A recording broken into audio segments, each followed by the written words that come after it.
महाराष्ट्र और झारखंड में चुनाव परिणाम को लेकर काउंटडाउन शुरू हो गया है। चंद घंटों बाद मतों की गिनती शुरू होने वाली है। मतगणना से पहले ही दोनों राज्यों में हलचल तेज हो गई है। साथ ही नेताओं की ओर से अपने अपने जो दावे हैं वो भी किए जा रहे हैं। चुनाव आयोग के अनुसार महाराष्ट्र विधानसभा चुनाव में इस बार कुल 66% के करीब वोटिंग हुई है। 65 कुछ का आंकड़ा बताया जा रहा था, जबकि 2019 के चुनाव में 61.1% मतदान हुआ था। राज्य में सबसे ज्यादा मतदान कोल्हापुर में 76.63% हुआ, जबकि गढ़चिरौली में 75.26% वोटिंग हुई। सबसे कम वोटिंग मुंबई में सोचिए 52.07% हुई है। दूसरी ओर 81 सीटों वाले झारखंड विधानसभा के लिए 2 चरणों में वोटिंग कराई गई। दूसरी ओर अंतिम चरण में 38 सीटों पर 68% वोटर्स ने वोट डाले। चुनाव आयोग के अनुसार राज्य में 2019 के विधानसभा चुनाव में 67.04% वोटिंग की तुलना में इस बार थोड़ी अधिक वोटिंग हुई है। ऑलमोस्ट 1% आप समझ सकते हैं। झारखंड में पहले चरण में 13 नवंबर को 43 सीट के लिए 66% वोटर्स ने वोट डाले थे। इसके अलावा वायनाड और नांदेड़ लोकसभा सीट समेत कई राज्यों की कुल 47 विधानसभा सीटों पर उपचुनाव कराए गए हैं। इसमें उत्तर प्रदेश की 9 सीटें भी शामिल हैं। अब इसे लेकर अलग अलग तरह की बयानबाजियां चल रही हैं। खबर आपने अब समझ ही ली है। आइए अब आपको दिखाते हैं कि खबर का पक्ष क्या कहता है। पक्ष बताएंगी लावनी।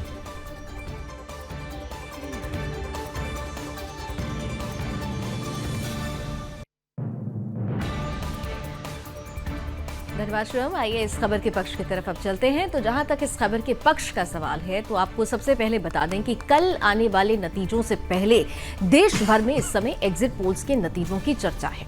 बीजेपी से लेकर एनडीए के तमाम नेता एग्जिट पोल के आंकड़े से गदगद हैं, क्योंकि एग्जिट पोल महायुति की सरकार बनते हुए महाराष्ट्र में भी दिखा रहे हैं और झारखंड में भी बीजेपी नीति सरकार बनती हुई वहां पर भी एग्जिट पोल में नजर आती है। विपक्षी नेता इन आंकड़ों को फर्जी बता रहे हैं। बीजेपी नेताओं की माने तो झारखंड और महाराष्ट्र में इस बार एनडीए की ही सरकार बनने वाली है। वहीं उत्तर प्रदेश की 9 सीटों पर उपचुनाव के लिए हुई वोटिंग को लेकर भी बीजेपी नेताओं का कहना है कि ज्यादातर सीटें बीजेपी ही जीतेगी। अब ऐसे में आइए सुनवाते हैं कि आपको किस तरह से प्रतिक्रियाएं आ रही हैं और इस प्रतिक्रिया का कितना बड़ा असर होगा। पहले आप ये देख लीजिए और फिर आपको विपक्ष बताएंगे मेरी सहयोगी दिव्या। गांव अभी बसा नहीं, लुटेरे पहले ही आ गए। वैसे देखिए, ख्याली पुलाव बनाने का अधिकार कांग्रेस को भी है। कोई भी एग्जिट पोल तो दिखा नहीं रहा कि एमवीए की सरकार बनेगी, ना एग्जैक्ट पोल दिखाएगा कि उनकी सरकार बनेगी।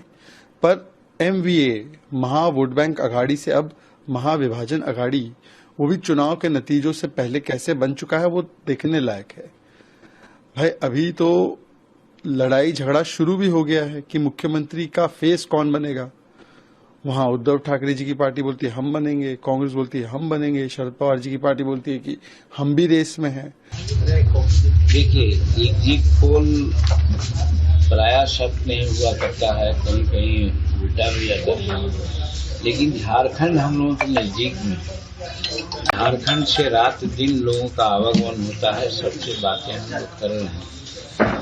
एक बात जरूर कहना चाहेंगे कि जैसे भी हो, जिस हालत में भी हो, हमारे एनडीए के लोग ही वहां सरकार बनाएंगे।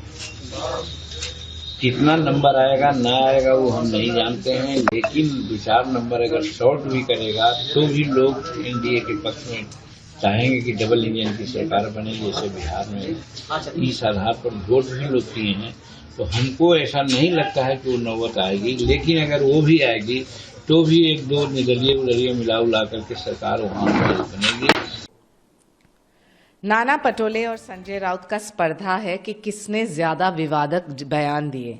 ये वही पार्टी है जो विश्वास करती है वोट जिहाद में, नोट जिहाद में, लिकर जिहाद में, तुष्टीकरण की राजनीति, और इनकी नैया तो डूब चुकी है। जिस दिन संजय राउत नाना पटोले से कहलवाएं कि आदरणीय हिंदू हृदय सम्राट बाला साहेब ठाकरे जी को वंदन, मैं चैलेंज करती हूं, और जिस दिन नाना पटोले ये समझे कि संजय राउत सिर्फ तुष्टीकरण की राजनीति और मुस्लिम और दलित वोट बैंक को नजर कर रहे हैं, यहां स्पष्ट रूप से महायुति जीत के आएगी। और जो लोग विवादक बयान कर रहे हैं, मैं यही कहूंगी कि आपकी नैया तो डूब चुकी है, उम्मीद पे दुनिया कायम है।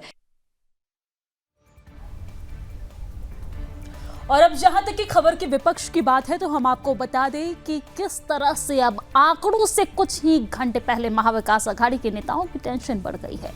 नतीजे आने से पहले ही एमवीए के नेताओं की तरफ से नेताओं की खरीद फरोख्त के आरोप लग रहे हैं। शिवसेना यूबीटी के सांसद संजय राउत की माने तो वो अपनी पार्टी के नेताओं को फिलहाल होटल में रखने से सेफ हैं, और नहीं तो पार्टी के नेताओं पर बीजेपी की नजर लग जाएगी। ऐसे में आइए सुनते हैं कि नतीजे से पहले विपक्षी नेताओं का क्या कुछ कहना है।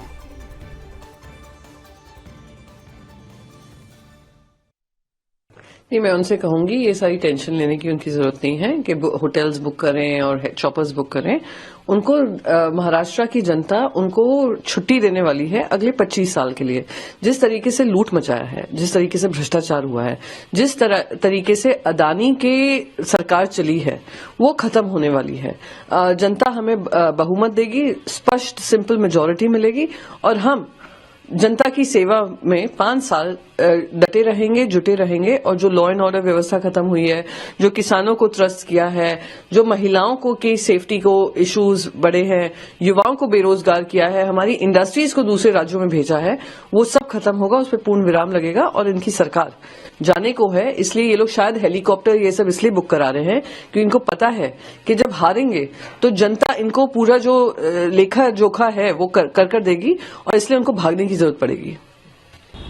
नहीं, देखिए, भारतीय जनता पार्टी भी तो पता नहीं 55 बता रही है, पिछले बार 65 बता रही थी। तो निश्चित रूप से जब व्यक्ति चुनाव लड़ता है, जो पार्टी चुनाव लड़ती है, वो सारे फीडबैक्स जब मिलते हैं तो वो अपनी बात कहते हैं। चुनाव का परिणाम तो कल ही आएगा और कल ही सच्चाई का पता लगेगा। निश्चित रूप से हम लोगों को जनता जनार्दन पर भरोसा है, और उन्होंने जिस तरह से मैंडेट दिया है, हम ये कह सकते हैं हम दोबारा सरकार बनाने जा रहे हैं, हम मजबूत सरकार बनाने जा रहे हैं, और हम अंतिम पायदान पर बैठे व्यक्ति को फिर से एक बार जो सारी योजनाएं हैं उसको देने जा रहे हैं। ये मैं कल के बाद हम सब उम्मीद कर रहे हैं कि अगला नहीं, ये जब मैंने बात कहा था तो चुनाव के नतीजे आएगा। तो अब अगला चुनाव के नतीजे आएंगे। मैंने पहले भी कहा कि कल 10 बजे के बाद मैं कहूंगा कौन मुख्यमंत्री बनने जा रहा है।